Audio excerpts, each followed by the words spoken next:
Bonjour tout le monde! Nous voilà arrivés à la deuxième semaine de confinement et pour ça j'avais envie de faire un petit hors-série pour partager avec vous des idées d'activités créatives. Alors ces activités elles changent un peu du cadre de ma chaîne puisque d'habitude on est plus sur les méthodes pour apprendre à dessiner. Là il n'y a pas du tout besoin de niveau en dessin et en peinture, même si on reste dans bien sûr les arts plastiques, le dessin et la peinture. Mais voilà, l'objectif c'est vraiment de partager ensemble de la créativité, faire fonctionner notre imagination parce que c'est une période un peu complexe où beaucoup de monde peut développer un petit peu d'anxiété, voire de la déprime en confinement.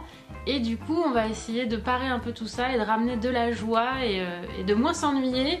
Donc la première activité que je voulais partager avec vous, c'est le collage tout simplement. En fait, c'est pas du tout une activité qui est réservée aux enfants.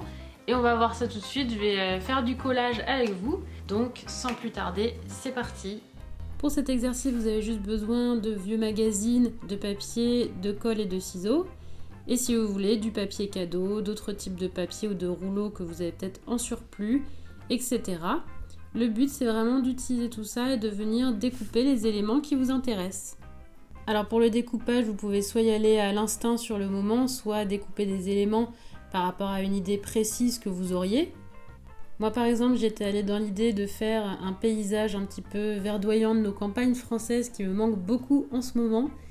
Et au fur et à mesure que je découpais, j'ai été aussi intéressée par d'autres éléments comme des planètes, des choses comme ça.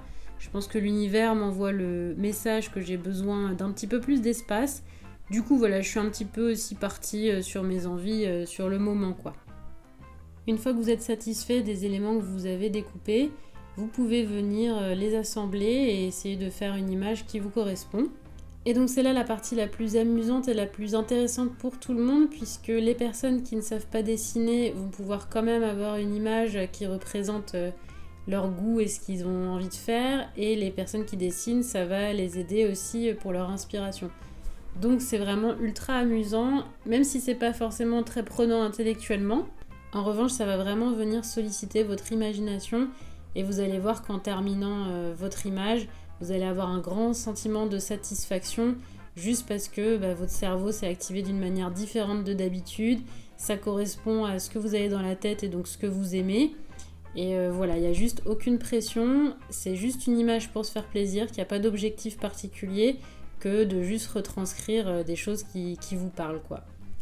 Là par exemple, dans les images que je suis en train de réaliser, j'étais partie sur juste le premier paysage et au fur et à mesure d'avoir découpé des choses qui me parlaient, en fait j'ai réalisé une deuxième image qui est peut-être un petit peu moins compréhensible mais qui moi correspond plus à ce que j'ai dans la tête, à mes questionnements, à mes idées, et du coup je l'aime beaucoup parce que voilà, ça m'a aussi permis de réfléchir et de m'amuser en mettant ensemble des éléments qui dans la vie me parlent.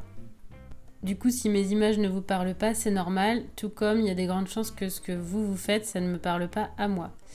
Donc voilà, le total m'a pris à peu près 1h30, je me suis vraiment beaucoup amusée et je vous invite à faire la même chose. Voilà, j'espère que cette première vidéo hors série vous a inspiré. N'hésitez pas à me dire ce que vous en avez pensé dans les commentaires. N'hésitez pas à me dire si vous avez aussi des idées, vous, que vous aimeriez que j'explore. Et d'ici la prochaine vidéo, gros bisous, bon courage.